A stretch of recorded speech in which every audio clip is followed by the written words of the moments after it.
Evangelio de nuestro Señor Jesucristo según San Marcos. Gloria a ti, Señor.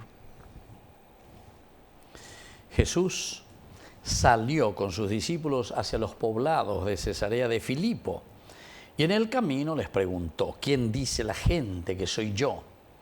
Ellos le respondieron: algunos dicen que eres Juan el Bautista, otros Elías y otros alguno de los profetas.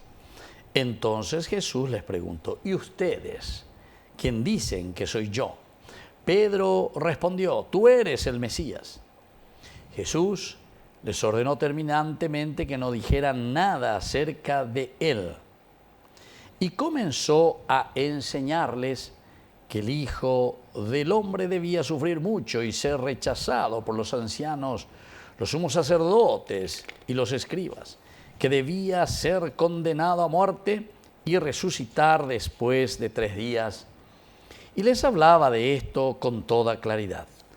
Pedro, llevándolo aparte, comenzó a reprenderlo, pero Jesús, dándose vuelta y mirando a sus discípulos, lo reprendió a Pedro diciendo: retírate, ve detrás de mí, Satanás, porque tus pensamientos no son los de Dios, sino los de los hombres. Palabra del Señor. Gloria a ti, Señor Jesús.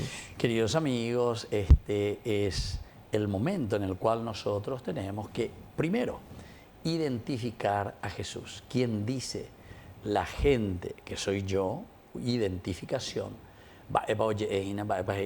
La publicidad, va a hacer marketing, va a hacer rating, Jesús, va a hacer rating, va a ir la gente, va a pasar para los demás. Sería interesante también aquí, ¿verdad? Yo les pediría eso a esas empresas que tienen estos, que hacen, ¿verdad?, los famosos rating. Acá alguna vez somos íntimas y los números, pero andan ya ahí más cierto, ¿verdad? Sobre todo en la parte política siempre, ¿de acuerdo? Le pagar y yo te veo y rating. Bueno, es otro menos yo una sandía. Entonces, atención, queridos amigos, ¿cuál es el rating de Jesús? ¿Quién dice la gente que soy yo? Pero sobre todo esta pregunta que el Señor nos dice ahora. El Señor nos dice ahora: yo para vos, ¿quién soy yo para ti? ¿Quién soy yo? ¿Qué dicen ustedes? ¿Quién soy yo? Entonces, Pedro es el que va a hablar. Pedro, enseguida, levanta la mano. Pedro tiene una característica, como vemos en los evangelios, en los relatos, en todas partes donde le encontramos a Pedro, que es bien fogoso, bareteso ahí Pedro, enseguida. Por eso es que Pedro va por una parte de predicar y Pablo por otra parte, porque los dos son cable pelado.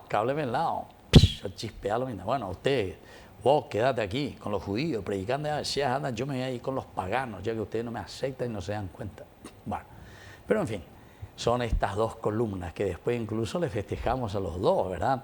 Juntos, le festejamos porque aquí está la fuerza de la iglesia, el que le da la columna, lo fuerte, y Pablo por otra parte que le da la evangelización, el músculo, el hueso y el músculo, los dos se necesitan.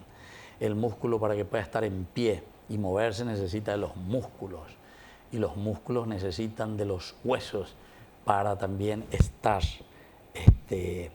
afianzados, fortalecidos ahí, y tampoco, para ello, ¿verdad?, el músculo para mover a los huesos. Bueno, queridos hermanos, y así encontramos esta pregunta de Jesús. Pedro, ¿qué responde? Pero miremos un poco el sentido bien teológico. La idea que se tiene sobre el mesianismo es aquí: tú eres el Mesías, a eso queríamos llegar. Pero ¿cuál es la idea de mesianismo? La idea de mesianismo es simplemente un hombre victorioso, un hombre aplaudido, todo el mundo te queremos y te aplaudimos, desde hoy la ídolo, allá bebé. Sin embargo, es mucho más que aplausos, es mucho más que simplemente mirar como alguien que viene aquí, está entre nosotros y es él solo. Se la llave para poder liberarles a todos ustedes. No, hay algo más. ¿Y qué significa el algo más, queridos hermanos? Y el algo más aquí, en este caso, significa para nosotros que a través de la lucha, a través del sufrimiento, a través de la cruz. Recordemos que este pasaje de San Marcos, estamos en el capítulo 8. Aquí con este capítulo estamos exacto a la mitad, del 8 al 16, del 1 al 8. Aquí es un Jesús taumaturgo, un Jesús que se muestra, que se revela como enviado por Dios, que viene justamente para establecer el reino de Dios. Y eso lo muestra con sus curaciones, con sus milagros. Jesús un taumaturgo que pone toda a disposición la gracia de Dios regalada al hombre para reconstruir lo que estaba caído. Y ahora entonces Jesús que nos pregunta y nos dice, "Pebio belleza cuá, mabio se bebe una peñamina se, amba la gente ina. Están ba ya pues inaguri, a pepillama viola ko ame mi peñan de yara o guaco pende visitana a ina pende ukere o guata ina pende belleza cuá mabio. Te con ina belleza cuá. La cena indica tomo ahí y la pemo pon y la pendeneta. Eso también nosotros hoy lo podemos decir. Si nosotros también pensamos aquí que simplemente porque el fulano es tal que es de tal partido, el fulano es tal, otro corrupto ahí, o siempre hay gente que ya por la misma cosa, era peor ahí. Esa es nuestra historia del Paraguay, lastimosamente. O yupia ave, o siempre o yupibe angaurejete.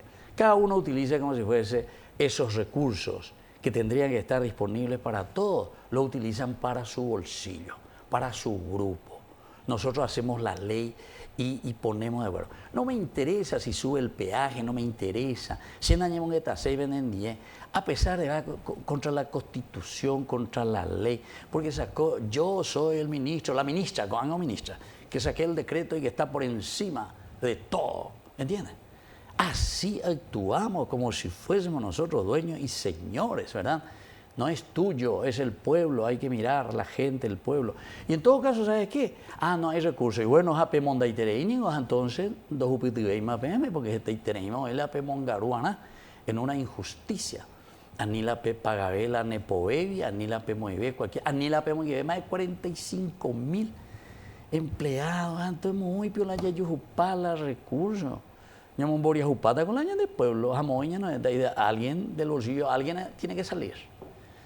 Queridos hermanos, tan cortos de cerebro que somos, o mejor dicho, tan alejados de Dios, y de los principios y de los valores del Evangelio. Y entonces, por eso es que aquí, cuando viene Jesús y te pregunta, ¿quién soy yo? ¿Verdad? ¿Quién soy yo? ¿Verdad? Entonces siempre vamos a seguir esperando en un Jesús milagrero. Tiene que venir un día un Jesús que haga un desastre, no sé qué es lo que tiene que hacer para liberarnos. Y sin embargo el Jesús nuestro dice, no, el que quiera seguirme, que tome su cruz cada día y me siga. Porque el Hijo del Hombre va a ser condenado a muerte, va a resucitar, eso sí, la resurrección al tercer día.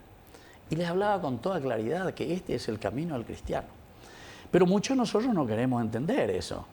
Y Pedro es uno de ellos. Pero Señor, ¿cómo puede ser? El Mesías no puede sufrir, no puede. No. No es el camino de la salvación, la cruz.